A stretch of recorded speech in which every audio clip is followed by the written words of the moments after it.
Et salut amis bidouilleurs et bidouilleuses, et bienvenue dans mon nouveau décor. Pour les trois du fond qui n'ont pas suivi, j'ai déménagé, donc j'ai dû refaire mon décor. Je suis dans une pièce plus grande, j'ai donc revu la structure. Pour l'instant c'est un petit peu vide, la déco est pas tout à fait au point, donc je ferai de l'habillage au fur et à mesure. Je dois aussi me pencher sur l'éclairage, je vais mettre un petit peu des LED par-ci par-là, bref, il y a encore un peu de boulot à faire.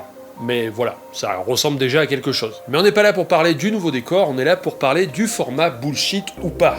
Ça fait 2 bullshit ou pas que je fais, le premier épisode pilote, on va dire, était sur l'arbre avant, et le second sur Ocean Cleanup. On pourrait rajouter dans ce format l'épisode que j'ai fait il y a plus d'1 an sur la route solaire, que je vous invite à aller voir si vous l'avez pas déjà vu. J'ai fait un bullshit ou pas sans le savoir en fait. Déjà vous avez été nombreux et nombreuses à le voir, nombreux et nombreuses à faire des retours, majoritairement positifs, et je vous en remercie. J'ai aussi eu beaucoup de commentaires, et ça c'est cool, je vous en remercie, et aussi des remarques, donc je pense que c'est le bon moment pour faire un retour sur le format bullshit ou pas, et d'éventuelles corrections à faire. Bullshit ou pas, c'est un format que je voulais faire depuis pas mal de temps, ça fait pas mal de temps que j'avais l'idée en tête, et pour précision, parce qu'on m'a posé la question, je ne connaissais pas les vidéos de Thunderfoot, qui est un format similaire. Donc voilà, je me suis pas inspiré de lui.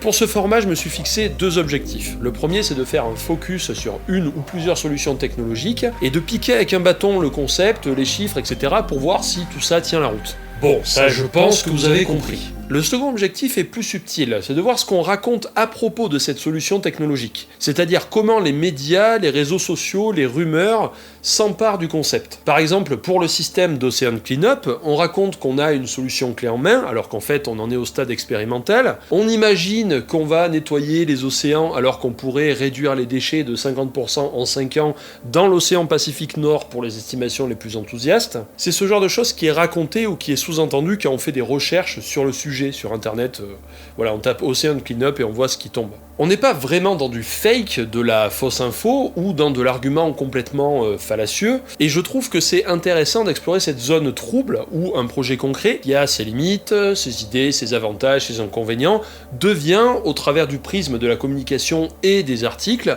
quelque chose de complètement différent du projet à l'origine. Parce que parfois, c'est pas forcément le projet qui vend du flan, mais les gens qui en parlent. Bref, en gros, la technologie est un formidable vecteur d'espoir plus ou moins faux, de crainte plus ou moins fondée, ou de certitude plus ou moins bidon. En fait, je pense que l'argument technologique peut servir de vecteur extrêmement efficace pour raconter des histoires et exciter l'imaginaire. Si vous voulez avoir une bonne illustration de ce que je viens de dire, vous avez qu'à suivre ce compte Twitter. Et c'est justement à partir de ça que j'aimerais répondre à certains commentaires. J'ai eu quelques commentaires qui me reprochaient ou qui faisaient remarquer que c'était bien beau de taper sur Ocean Cleanup, mais qu'au moins ils faisaient quelque chose. Que par exemple, même s'ils étaient efficaces qu'à 1 ou 2% de réduction des déchets, c'est toujours 1 ou 2% de déchets en moins. En gros, le mec qui critique, planqué derrière sa caméra, qui propose rien. Alors, je pense qu'il vaut mieux soutenir un projet en ayant un regard critique sur ses limites que soutenir un projet en ignorant les limites de ce dernier, parce qu'il y a toujours des limites. Par exemple, certains d'entre vous se disaient peut-être que le projet en était plus loin que le stade expérimental, que ça fonctionnait quoi, ou que Ocean Cleanup s'attaquait à tout le plastique dans les océans. Cette vidéo aura servi, je l'espère, à comprendre que le projet a pour but de limiter les dégâts dans l'océan Pacifique Nord, et que même si ça marche, il restera encore du microplastique. Je pense pas que dire ça signifie que je crache sur le projet. Je pense que c'est quand même bon à savoir comme info. Si vous estimez que Ocean Cleanup mérite votre soutien, honnêtement, qui je suis pour vous empêcher de penser ça? Mon objectif dans la vidéo n'est pas de vous convaincre que c'est de la merde. Mon objectif c'est de prendre ce qu'on dit, ou ce que le projet dit faire, et d'essayer de voir ce qu'il en est vraiment. Alors on est d'accord, si le projet est une arnaque pure et simple, comme par exemple ce truc là qui permet soi-disant de respirer sous l'eau sans bouteille d'oxygène, bon là ok, c'est du fake et je le dis. Mais pour Ocean Cleanup, c'est pas le cas, c'est pas du fake, qu'on soit clair. C'est d'ailleurs pour ça que c'est intéressant à analyser aussi. Et à aucun moment de la vidéo, je dis que Ocean Cleanup ne devrait pas exister ou ne pas faire ce qu'ils font. Quand je dis qu'il y a bullshit, c'est sur ce qu'on raconte sur Ocean Cleanup. Il y a une histoire racontée qui est celle du jeune entrepreneur visionnaire qui a une solution, qui va nous sortir de la merde, etc. etc. J'avoue, et c'est complètement subjectif, je suis allergique à ce genre de discours. Slat, le fondateur, est sans doute très intelligent, beau, sympa, il fait des conférences qui ont de la gueule, ça c'est le moins qu'on puisse dire. Sans doute qu'il se gare pas à cheval sur 2 places de parking, ou qu'il laisse les personnes âgées s'asseoir dans le métro. Mais je ne pense pas que le plastique qui se balade au large du Pacifique en est quelque chose chose à foutre de tout ça. Donc si j'ai dit qu'il y a du bullshit, c'est sur ce qu'on raconte sur certains articles de presse ou des réseaux sociaux. J'ai dit que le projet en lui-même, quand on va se renseigner à la source, est bien documenté et honnête intellectuellement, que c'était à but non lucratif et que c'était un bon point. Donc j'ai pas fait que critiquer et j'ai distingué justement le projet de ce qu'on raconte sur le projet.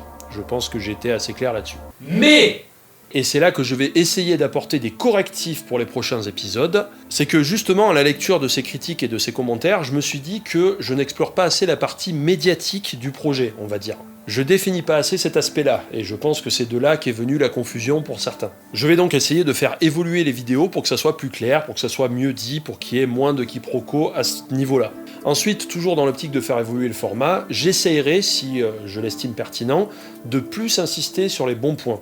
Par exemple, pour Ocean Cleanup, j'aurais dû parler de l'aspect sensibilisation au problème du plastique, notamment via les recherches qui sont faites, parce que le projet a permis de financer des recherches dans l'océan Pacifique pour récupérer des échantillons et pour pouvoir faire une carte assez précise du plastique et de la concentration, etc., qu'il y a dans le vortex de déchets. Même si, bon, il y a des critiques sur cette étude, etc., ils ont quand même financé des études, ils ont quand même fait des trucs comme ça, et ça, c'est des vrais points positifs, et c'est vrai que j'en ai pas parlé, et ça, c'est une erreur de ma part, c'est vrai que j'aurais dû en parler. Pour les prochaines vidéos, j'essayerai clairement de dire les points positifs des projets, quand il y a des points positifs qui méritent d'être dits. Voilà, c'est à peu près tout ce que je voulais dire sur l'évolution du format, et aussi pour vous montrer que je lis vos commentaires, j'en tiens compte, et du coup, ça turbine là-dedans. Éventuellement, je ferai évoluer le format, je pèserai entre guillemets le pour et le contre, et je verrai comment je peux faire évoluer le format vers quelque chose qui serait plus clair, plus lisible, et qui reste aussi fun à regarder, parce que bon, l'objectif aussi, c'est pas non plus de se faire chier. N'hésitez pas à me dire dans les commentaires ce que vous en pensez, si vous avez des retours, etc. Je les lirai avec plaisir. Sinon, un petit mot pour le rythme des vidéos. Cette vidéo là, je la tourne un lundi, et vu que j'ai une connexion pourrie, je pourrais pas la mettre en ligne ce soir, donc elle sortira soit mardi, soit mercredi, si tout va bien. J'essaye de me tenir au lundi soir pour la sortie des vidéos, parce que j'avais décalé ça au lundi soir.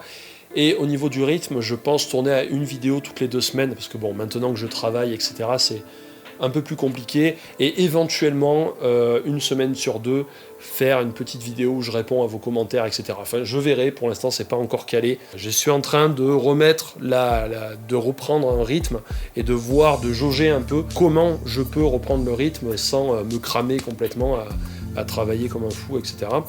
On verra dans les prochains mois comment ça va évoluer. En attendant, je vous dis à une prochaine, amis bidouilleurs et bidouilleuses. Salut!